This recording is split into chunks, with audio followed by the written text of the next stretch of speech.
Welcome to CellTech Geosynthetics. CellTech Slope Grid. Easy to install, inexpensive, and eco-friendly. The first thing I'd like you to do is go to our website on our CAD section and pull off Slope Grid. The Slope Grid CAD will give you the information that you need for earth anchors, tendons, J-hooks, and tendon clamps. Most erosion problems are due to steep slopes and non-vegetation. A lot of waterfront homes are built on high cliffs. Typically, the slopes that face west have low vegetation due to sunlight. It takes a lot longer for vegetation to take hold. Slope Grid is inexpensive and easy to install. Alright, now you're ready to start the job. You need to pick out earth anchors. They're the most important thing because they anchor everything to the hillside. With a little bit of math, we can figure these things out. Just consult CellTech Geosynthetics for your answers. An earth anchor has a Healy arc screw bit on the end. Comes in different lengths and an open eye end on the top. Tendons are attached to the earth anchor and run through the slope grid. And J-hooks and tendon clamps are attached to the tendons. Tendons are screwed in at the top of the hill.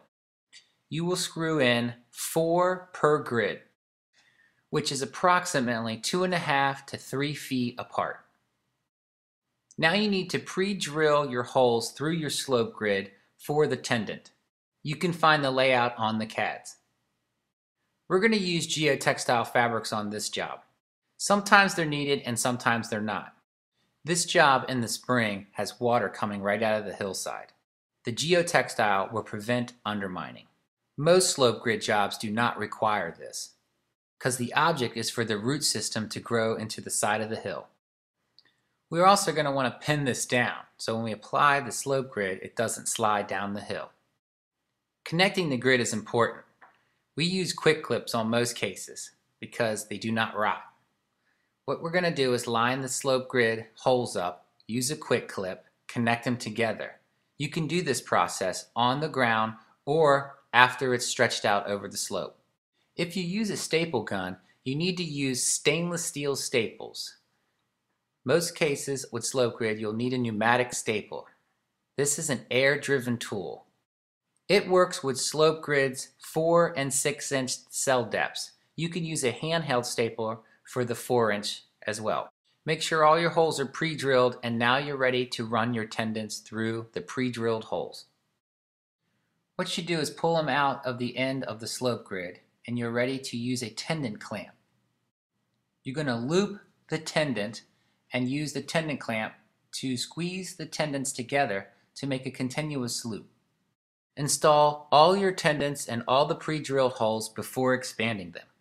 Once your tendons are in and your grids are connected together, you're just ready to pull it up the hill. Your tendons should line up with your earth anchors, then attach them to the top of the earth anchor. When your tendons are attached to the earth anchor, then you'll go to the bottom of the hill and pull your tendons tight. We use J-hooks to fasten them down and give them tension. The length of the J-hook you need is 4 times the cell depth. J-hooks can be made on site using a rebar bender. You can find directions on how to make these on our website. Tendons are used to put tension on the tendon that we've made our loop. Simply loop it over and bang it in the ground. A CAD drawing of placement of J-hooks and tendons are on our website as well.